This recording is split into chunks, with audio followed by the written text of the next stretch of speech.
My wife Lynn and I have been together for 6 years and married for 11 months. Our entire history together has been very normal, and never once have I noticed any weird behaviors or red flags. I can't stress enough how out of character this whole thing is for her. Lynn is very kind, intelligent, and thoughtful. She's always been the no-nonsense type of person. Being childish or trying to scare me is just not something she'd normally do. She doesn't even like watching horror movies. When we first started dating, she agreed to watch The Shining with me because she knew how much I loved horror. She was so scared that she didn't even make it through half of the movie before we had to turn it off. She isn't into anything creepy and has never been into pranks. It's just not her cup of tea. And that's fine. But that's what's so strange about this. It's just so unlike her. I should also add that she never had any mental health issues, and as far as I'm aware, it doesn't run in her family. I know some people are able to hide their mental health problems, but in the 6 years we've been together, I think I'd have seen some sort of sign. 2 months ago, I was in the kitchen making myself some coffee before work. I was running a bit late that morning and knew I wouldn't be able to make it to Dunkin' Donuts for my usual morning fix. I took a sip of my coffee as I hurried down the hall towards the front door, when I happened to notice Lynn peeking at me from around the corner ahead of me. I could only see her eyes and a strand of her long, dark hair hanging against the wall. The rest of her body was concealed behind the corner. I nearly spilled my coffee when I saw her. I did burn the shit out of my lips. "Geez, Lynn," I said, wiping a few drops of coffee from my pants. "You scared the shit out of me." She immediately popped out of view like a little kid that had been caught. I heard her scurry off towards the living room, and by the time I got to the front door, she was out of sight. It was really weird, and just totally out of character for her, like I said. But I also found it kind of funny that she was being more playful and a little less serious. I shouted that I loved her and called her a weirdo. As I shut the door behind me, I heard her laughing. Her behavior was a bit odd, but it certainly wasn't something to call a priest over. I forgot about it by lunch, and by the time I got home, she was her normal self. I didn't bring it up, and neither did she, and life went on. The next incident happened 3 days later. It was around 2 a.m., and I'd woken up to get a drink. I was standing at the kitchen island, jug of OJ in hand, when I felt a strong feeling that I was being watched. For whatever reason, I looked down at the floor and saw my wife's smiling face staring back. She was peeking at me from the other side of the island, staring up at me with wide, unblinking eyes and grinning like the Cheshire Cat. I screamed, I'll admit it, not out of irritation, but fear. For some reason, at that moment, I was scared. At the sound of my scream, Lynn scuttled backwards out of my view, her hands and feet smacking the tile floor as she hurried out of the kitchen on all fours. I didn't run after her, or even yell after her. I just stood there, frozen in shock, wondering what the fuck had possessed her to do that. It took me a little longer than I'd like to admit to go back upstairs, but I eventually did. When I got to our bedroom, Lynn was lying on her side, asleep, or at least pretending to be. I stood there for a while, watching her breathing to be sure she really was asleep. I had the feeling she might jump out at me the moment I got into bed. But she didn't. I climbed into bed and she didn't even move. Her breathing was soft and deep, and I was starting to wonder if I dreamt the whole thing. The next morning, I waited for her to come down for coffee, and after handing her a mug and kissing her cheek, I decided to ask her about it. "What was that about last night?" I asked, keeping my tone light so I didn't offend or embarrass her. She frowned over her cup of coffee, shaking her head like she had no clue what I was referring to. "You were peeking at me again, from over there," I said, pointing to the spot on the floor by the kitchen island. She followed my gaze, and when she looked back at me, she burst out laughing. She laughed so hard that I couldn't help but join her. "You creep me the fuck out sometimes, you know that?" I said. She giggled and set her cup on the counter and wrapped her arms around my neck.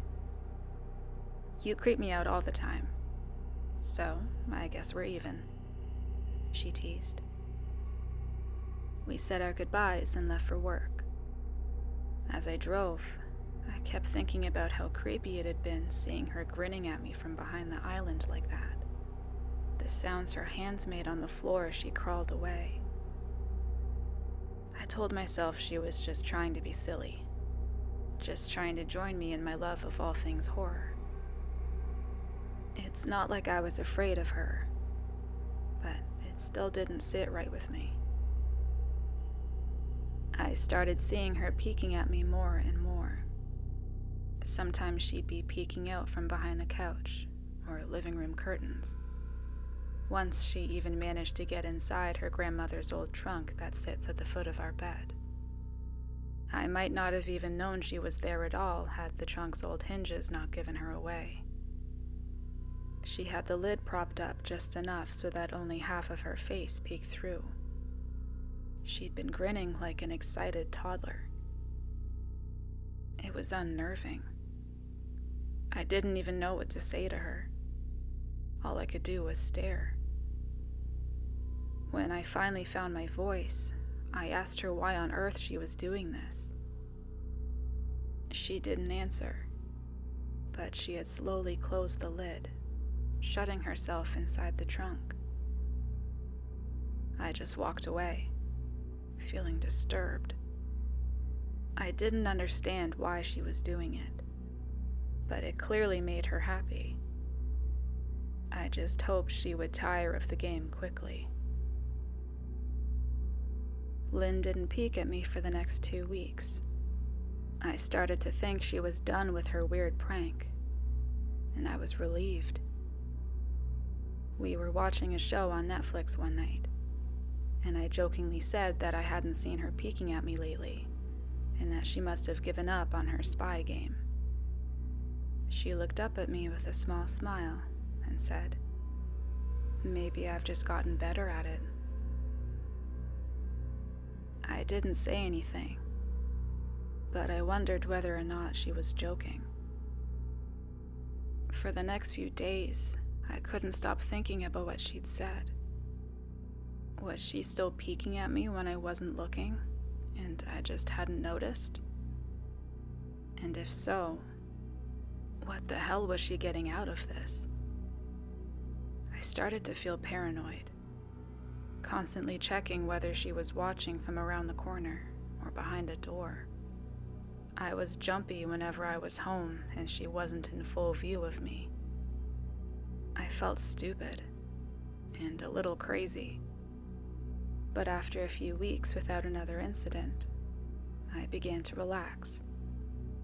I stopped checking behind furniture and walls and told myself it was just a bad memory. Then, a few days ago, things got so much worse. Lynn left to go to a friend's, and I lounged on the couch and played a couple games on my laptop. Around 9 p.m., I hopped in the shower and as I was washing the soap from my hair, I felt that awful feeling that I was being watched. I slowly opened my eyes and almost had a fucking heart attack. Lynn was peeking from behind the shower curtain, her entire head stretched into the shower, leaving just her body outside. Her long dark hair hung against the curtain, the ends dripping with water. Her mouth hung open in a terrible grin, eyes wide and red, as if she hadn't blinked in a while. I screamed and jumped back against the wall.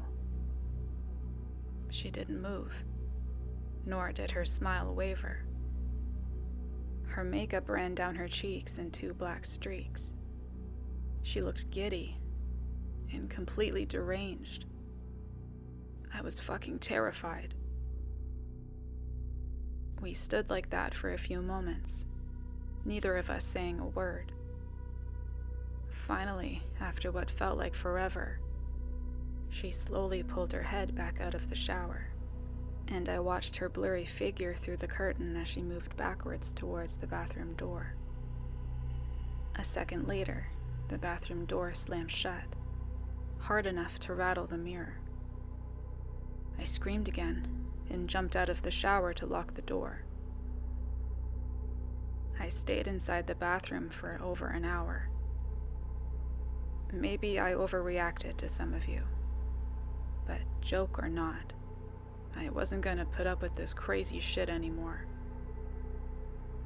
That's what I kept telling myself as I paced in my bathroom, stopping to listen at the door every few minutes.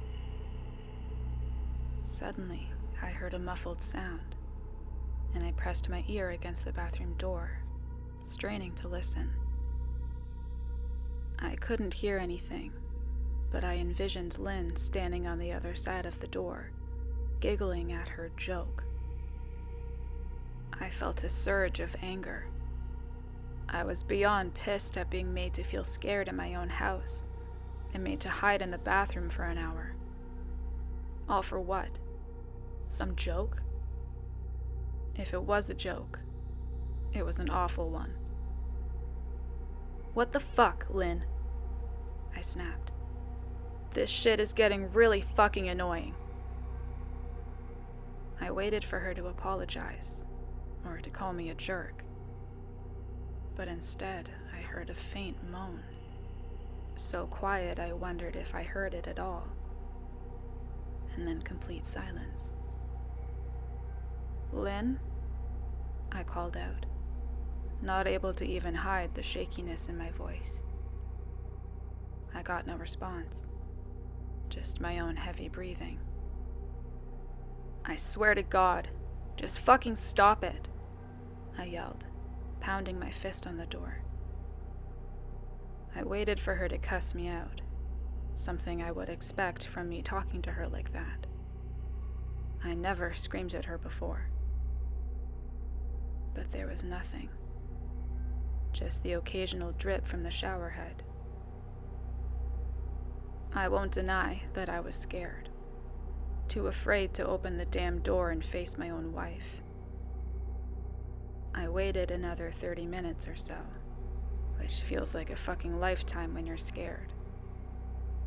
Finally, I decided I wasn't going to spend the night hiding in my bathroom, so I got down on my knees and peered under the door. I almost expected to see her face peeking back at me, but thankfully it didn't. I could see straight down the hallway to the top of the stairs, but no Lynn. I didn't know if I should be happy about that or not. I looked for a few minutes, waiting to see her head pop up over the top step, but it never came. I stood up, my hand hovering over the door, and mentally prepared myself to open it. I slowly turned the lock with shaky fingers, and was about to yank it open when I heard a sound that still makes me feel nauseous when I think about it. A moan, louder than before, but this time I was able to tell just where it was coming from. I turned my head to the closet door as if in slow motion, and locked eyes with my wife, who was peeking out at me from the slight gap. Her eyes were still wide as ever, and her mouth was hanging open in the most grotesque, gaping smile I'd ever seen. I didn't even scream. I was too scared for even that. Her hands were clasped to her chest, body trembling with sheer delight, as if she could barely contain her excitement. A short, raspy moan bubbled up from her throat, deep and raw, sending a shiver through my entire body. Somehow I found the ability to pull the bathroom door open and ran as fast as I could all the way down the steps, snagging my keys and phone from the table in the living room before running outside to my car. I could hear her shrill laughter behind me, but I didn't hear her getting closer. I didn't bother shutting the front door. I drove away from the house faster than I legally should have, shivering the entire time, either from fear or the cold. Maybe a little of both. I hadn't grabbed a coat or even a pair of shoes. I was still in my boxers and my hair was still damp. I drove straight to my brother Chris's house about 40 minutes away, ignoring any and every call and text I got.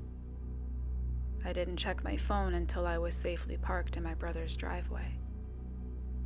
Lynn had called 4 times and sent a flurry of texts, all wondering where I'd gone and why I'd left like that.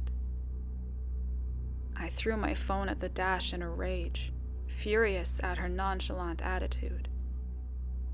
My brother and his wife were surprised to see me, especially dressed in just a pair of boxers, but told me to stay as long as I needed. Chris lent me some clothes and asked me what happened.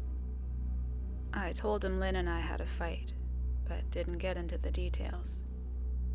I didn't want him to think I was overreacting, leaving my wife over a prank, even if it was a strange one.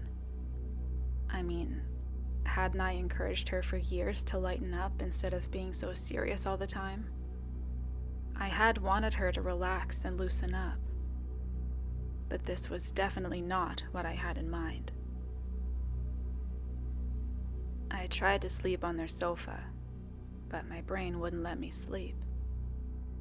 Every time I closed my eyes, I saw Lynn's face staring at me from inside the closet. Knowing she'd been in there with me the entire time made my skin crawl. She'd never left the fucking bathroom at all. Instead, she slipped inside the closet and slammed the bathroom door shut to fool me. The mere thought of going back home gave me anxiety. I tossed and turned, unable to sleep. Chris ended up giving me a sleeping pill so I was able to get a little rest. My sleep was filled with terrible dreams, all of Lynn's smiling face. I woke up just as the sun started to rise. My sore body ached from the sofa, and I felt drained. I knew I'd have to call Lynn at some point, but I didn't know what to say to her. I wouldn't be going home unless she gave me her word she'd never do any more creepy shit. I just wanted my wife back. Her normal, serious self never looked so good to me. I was contemplating calling her and telling her that, when that familiar feeling came over me. I was being watched. I was staring at the ceiling, my heart in my throat. I didn't want to look away, but the longer I ignored the feeling, the worse it got. My eyes drifted away from the ceiling, almost on their own. Her face was pressed up against the window beside the couch, staring down at me with the same gaping smile. Drool dribbled down her lips, leaving 2 long streaks down the glass. I didn't know how long she'd been there, but something told me she'd been there quite a while, possibly all night. I didn't bother screaming, though I was afraid anger trumped any fear I felt at that moment. I jumped up from the couch and pounded my palm against the glass. Lynn, are you crazy? What the hell is wrong with you? Just go home, I shouted. Now. She didn't move, and her ghastly expression never changed. If anything, her smile only grew, as if she'd never been more elated. I could hear Chris and his wife moving around upstairs. As if Lynn could hear them from her place outside, her head twitched slightly in their direction, and she began to close her mouth slowly. Chris called my name from upstairs, obviously concerned. I turned to see him and his wife Rebecca hurrying down the steps. When I turned back to the window, Lynn was gone. The only sign she'd been there at all was the 2 streaks of drool still dripping down the glass. I tried explaining to Chris and Rebecca about waking up to see Lynn watching me through their window. They were skeptical, but who wouldn't be? Chris and I went outside to the spot in front of the window, but there was no footprints in the dirt, just a slight indent. Animal, probably, Chris guessed, and I didn't argue. He and Rebecca assumed I dreamt the entire episode, but they didn't understand, and I was too tired to explain it to them. I called out of work that day and turned my cell off. I didn't want to face Lynn. Just talking to her was too much for me at this point. I really started to believe something was irreversibly wrong with her, that no matter what promises she made, we'd never be the same again. The thought saddened me to my core. I cried most of the morning. By noon, I figured I was ready to confront her, give her one last chance to explain herself. I could at least give her that after 6 years, I told myself. I turned my phone on and saw the dozens of texts she sent, all from a seemingly concerned wife. Can we talk? I love you. Please call me. I'm really worried. Can you answer? Just come home. And more of the same. All texts telling me she loved me and she wanted me home. How worried she was. Not a damn one addressing the crazy shit she pulled. Like she hadn't been acting like a character from a Stephen King book. But even her texts were different. She normally texted novels just to tell me to pick up a loaf of bread. You'd think she'd have more to say to me after her bizarre shenanigans. I know it probably seems childish to some of you who are miles away from this situation, but if you saw the way Lynn had looked at me, how she scampered away on all fours like some wild animal, grinning at me from inside the closet like a lunatic, then I'd think you'd find my reaction was warranted. I ended up staying at Chris and Rebecca's for another night. I didn't wake up yesterday until afternoon, and thankfully I didn't see Lynn's face watching me through the window. I don't want to pry, because it's not my place, but is this fight something that can be mended? Rebecca asked. She'd made us both a sandwich for lunch, and I knew she wanted to breach the subject without seeming to be nosy.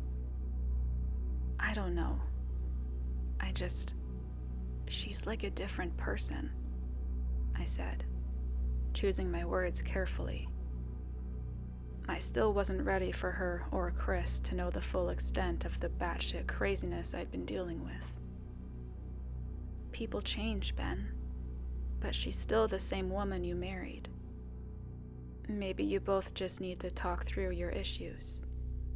"Whatever's going on, I'm sure it can be fixed," she said, ever the peacemaker. "I think it's beyond that now. I don't think talking would help. I just don't trust her," I said. The words stung in my heart. I missed and loved my wife, but how could I live with someone like that? Living in constant fear didn't sound too appealing. "Lynn loves you. She has to be absolutely crushed," she said. "I don't know about that," I said. "Well, she certainly seemed like it to me. I've never seen her so upset. Very much unlike the Lynn I know," Rebecca said, shaking her head sadly. It took a full minute for her words to really sink in, and when they did, I felt dread worming its way through my skin. "Wait, what do you mean? You saw her? You saw Lynn?" I asked, my mouth suddenly dry. Rebecca nodded casually, as if that fact wasn't nightmare fuel. Maybe for her it wasn't. "She stopped by this morning just after Chris left for work," she said, cleaning the plates from the table. "I didn't see her car, though. Maybe she took an Uber or something." "Beck, what did she say? Did she come inside?" I asked, sweat starting to break out on my forehead. I began looking around, examining corners as though a predator lurked behind them. "No, she just asked if you were awake yet, and I said that you weren't. I asked if she wanted me to wake you up, but she said no, just said to let you sleep," she said as she washed the dishes. "That's all? She didn't say anything else?" I asked. "No. She looked awful, though, like she hadn't slept in days. I think you should call her." I got up from the table and thanked Rebecca for lunch. I felt a little bit better at the knowledge that at least she hadn't come inside. Still, I needed to double-check that the doors were locked. I sat for a while, trying to figure out what to do next. I didn't want to go home, but I felt that I owed it to Lynn to help her if I could. Hadn't I sworn an oath to love and honor her through sickness and in health? And clearly, she was very sick. If she was sick, which I truly believed she was, I had to try and get her the help she needed. But I didn't even know where to start. I didn't want to call the police, and besides, what the hell was I going to tell them? That my wife was peeking at me? That she was being creepy? As bizarre as she'd been, she still hadn't committed any crime. Not yet, anyway. The police would have probably said that I was overreacting, but this wasn't some prank. It felt wrong, dangerous even, like something sinister lurked beneath that smile. I knew as her husband I was well within my rights to have her committed, but what if she simply acted normal in their presence? She'd obviously been able to fool Rebecca into thinking she was just a concerned wife. As long as the doctors didn't find her a danger to herself or others, they'd have no choice but to release her after 72 hours. I felt lost and overwhelmed. So I did what any husband in my position would do. I called her mother. I didn't want to, believe me. Her mother, Marianne, and I were never on the best of terms. We'd never fought or anything like that. She just wasn't a very warm person, and wasn't really easy to get along with. She hardly ever smiled, and when she did, only her lips would move into a thin-lipped smile, leaving her eyes as blank as before. She gave off this aura that felt like she was permanently on the offensive. I'd only met her twice, and both times were for such short visits. I got the impression she didn't approve of me for her daughter. Lynn always ushered us out quickly, as she didn't want me to feel uncomfortable, which I was grateful for. Being in her mother's company felt almost unbearable, like walking on glass. I was glad when we moved 3 states away so we didn't have to see her as often. I was happy to avoid the woman, but I needed her help. I really didn't want to talk to her at all, but I had to talk to someone, and someone who knew Lynn better than I did. So I grit my teeth and did what I had to. Yes? She answered, already sounding irritated. Marianne, it's me, Ben. Do you have a minute to talk? I asked. I could hear her cluck her tongue in irritation. I'm in the middle of writing some checks, but if you insist, I suppose I can spare a moment. What is it that you want to discuss, Benjamin? It's about Lynn. She's been acting strangely, and I was wondering if you had any idea whether there was something. I was quickly interrupted. It's a bit difficult to follow your rambling, Benjamin. What is that you want from me? She asked. I could almost see her standing there in her thin sweater and slacks, tapping her fingernails impatiently on the table.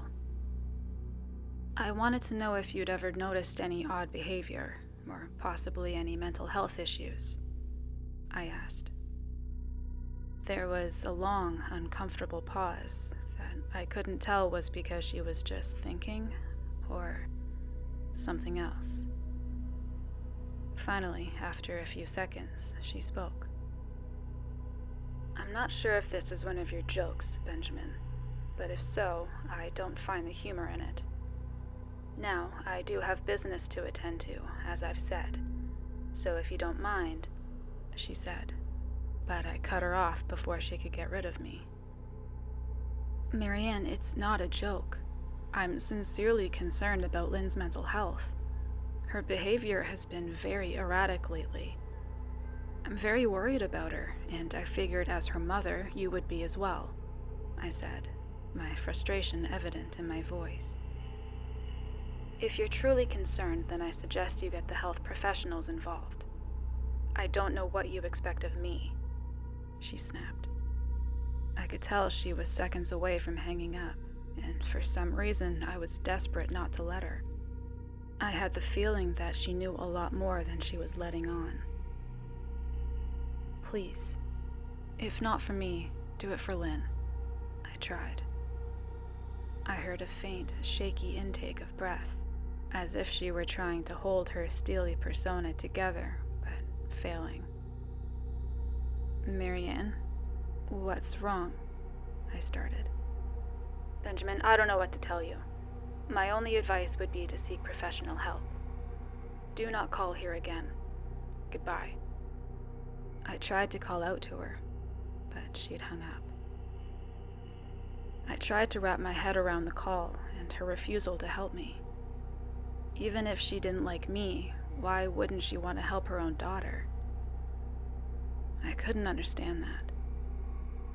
I tried to replay the conversation, desperate to find something I'd missed. After a while, I almost gave up, until I remembered her last words to me. Seek professional help. She'd said those words with a bit of urgency. I could have just been grasping at straws, but no. I was sure her voice had changed ever so slightly when she said that, as if they were very important. But what had she meant? I assumed she'd been referring to medical professionals, but maybe she was referring to someone else. Someone that she didn't, for some reason, feel comfortable saying directly. Or maybe I was just desperate. I waited for Chris to get home, and after a very long and exhausting conversation with him and Rebecca, I convinced them that Lynn truly needed psychiatric help. I didn't tell them everything. I wasn't prepared to get into it yet.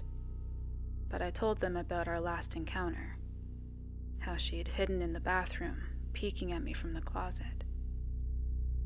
They were obviously shocked, but thankfully they believed me. They too just wanted to help her. Still, they didn't think it was all that serious. Weird, maybe, but not dangerous. They just kept saying that Lynn had to be playing some kind of weird joke. Maybe for YouTube, Rebecca offered, if only half-heartedly. Chris didn't think we should involve the police just yet. He offered instead to go with me, and I readily accepted. He reasoned that calmly talking to her, trying to coax her into going willingly, was the best recourse. I agreed to do it his way. At least I wouldn't be going into that house alone. We drove over this morning, just after breakfast. There was no way I was going at night. When we pulled into the driveway, my stomach began doing somersaults. Her car wasn't there, but I still didn't let my guard down. The front door was ajar, and for a split second, I thought we'd see her eyes staring through the gap. I was shaking and starting to sweat. Chris, however, was fine. He waited for me to open the door, his hands in his pockets like he was going on a fucking stroll through the park. I envied his ignorance. I pushed the door open and was immediately hit with the stench of rot. Chris smelled it too, and he walked into the house behind me with his nose scrunched up. "What do you guys use to clean the floors around here? Shit?" Chris mumbled. "Shut up," I said, my eyes darting around for any signs of Lynn. The house was deadly quiet and dark despite being 10 in the morning. All the curtains were closed up tight, refusing to allow any sunlight inside. If I hadn't left it just 2 days prior, I'd have thought the house to be abandoned. We moved through each room, carefully checking any place that she might hide, occasionally calling her name. "Why the fuck are you looking under the couch?" Chris asked eventually. "Aren't we looking for your wife?" He was looking at me like I was a moron. "Let's just go upstairs," I whispered. He shook his head, but followed me up the stairs to check the bathroom and spare bedroom. On the way up, my shoes crunched over pieces of glass that looked to be littered over a few of the steps. I noticed that one of Lynn and my wedding portraits that hung on the wall along the staircase had been smashed. The frame hung crookedly, all the glass removed. I stared at the picture, a lump forming in my throat. We had taken the photo just after leaving the church, after saying our vows. She looked so beautiful in her white gown. I looked at Lynn's beautiful face. I never dreamed her face would ever be a source of terror for me. We climbed the rest of the steps and checked the spare bedroom, but it looked completely untouched. I was hesitant to go into the bathroom, my fear from that night coming back to me all at once.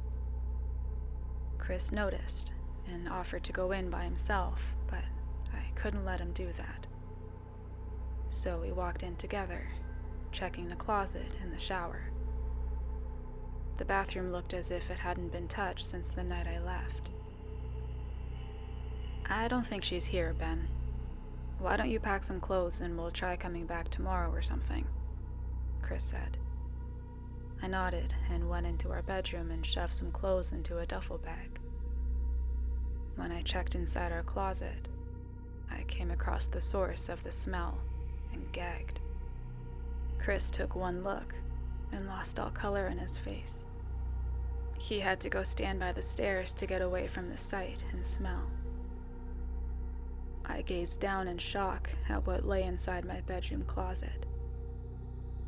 Soaking into the rug were at least a dozen eyeballs, all carefully laid out in pairs. Some were as large as a quarter, while others were as tiny as a marble. I stared down at the eyes she'd collected from small animals, and I wondered how she'd gotten them, and shuddered at the thought. Man, I thought I had it bad with Becca's shoe addiction, but fuck me. Your wife's in here collecting eyeballs, Chris said, gagging. Ben, I think we should go, he called from the hall. I'm getting nauseous. All right. I grabbed my duffel and shut the closet door on my new nightmare. I stepped out into the hall and took a deep breath of air. I could taste the rot on my tongue, and I couldn't help but gag. Who the fuck lines up eyeballs in their closet like that?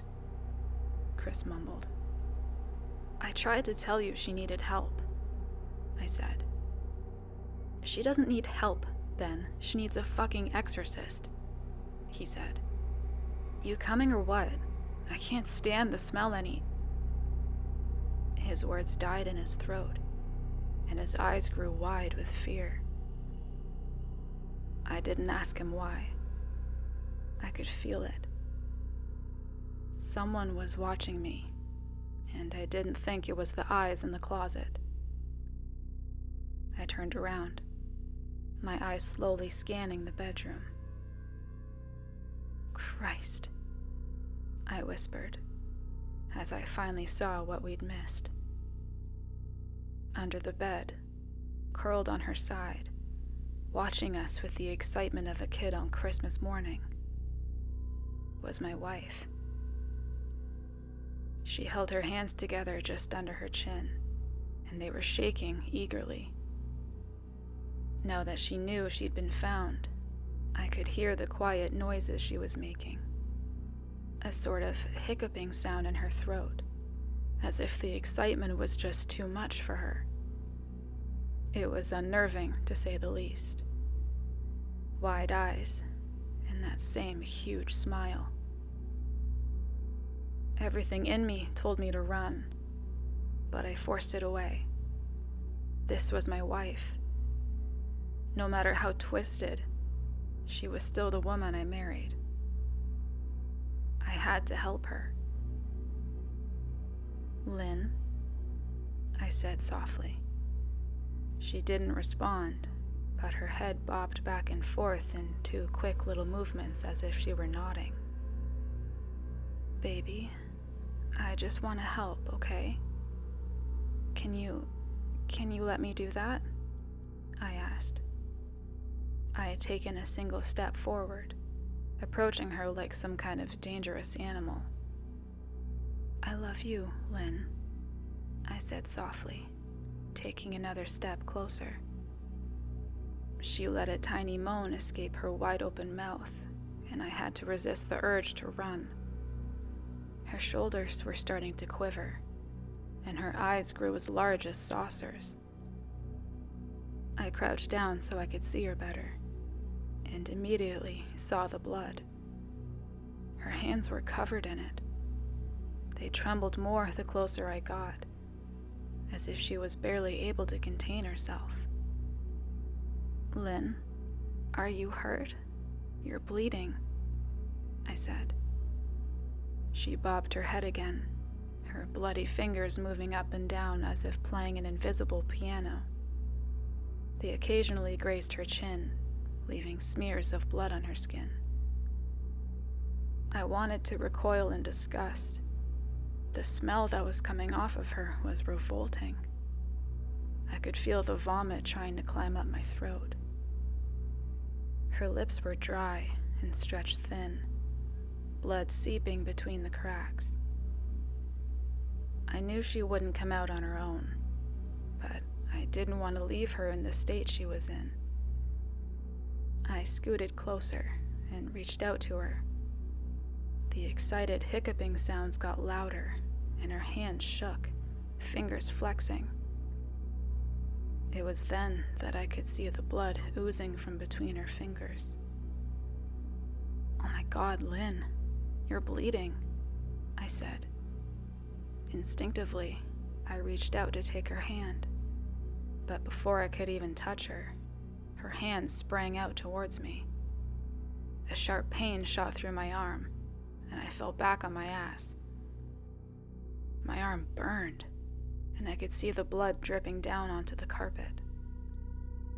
I looked back at her in shock and saw her grinning madly, her fingers clutching a large shard of glass.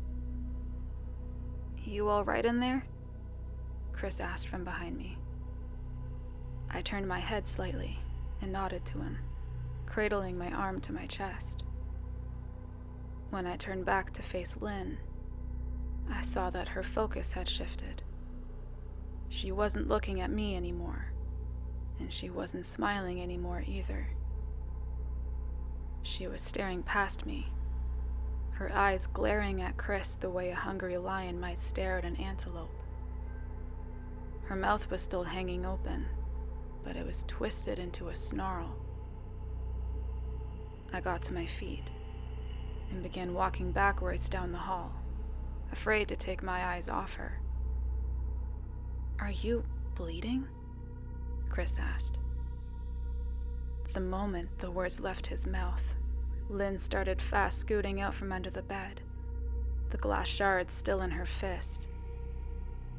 "Chris, run! Go!" I yelled.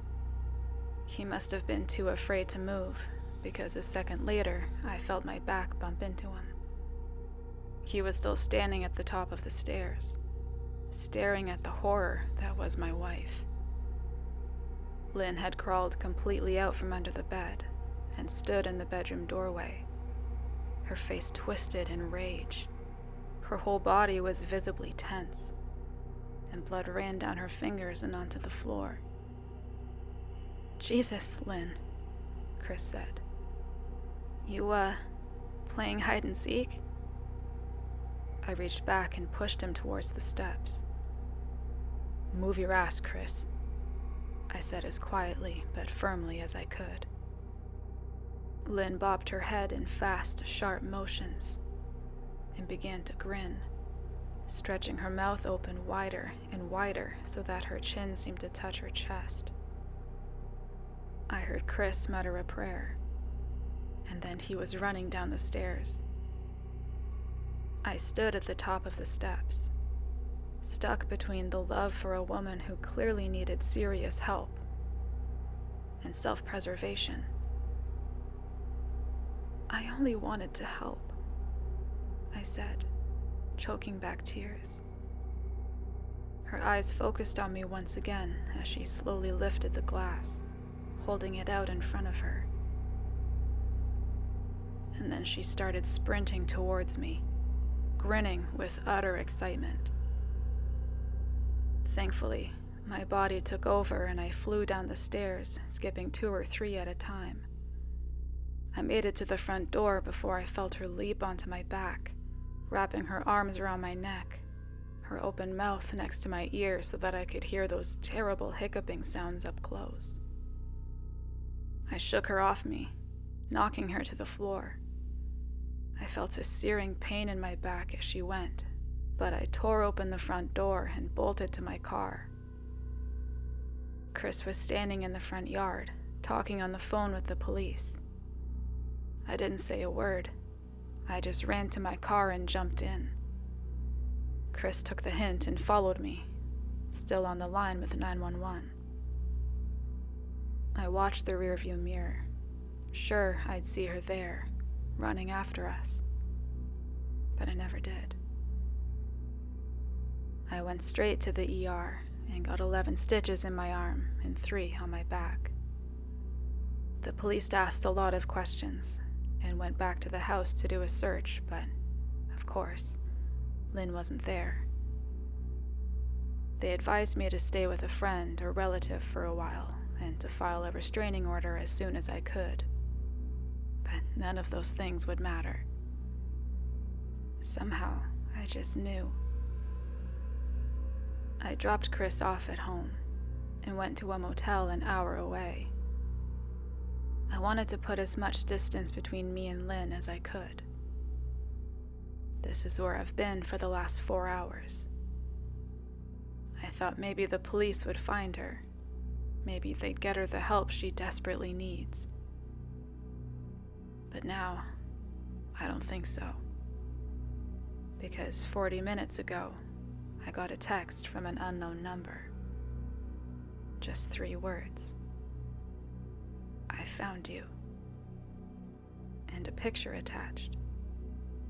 The picture was dark and grainy, but I instantly knew what it was. There was no mistaking my wife's eye. I started typing this out immediately after. I don't know what to do. I'm alone and scared. And I can't help but feel that I'm being watched.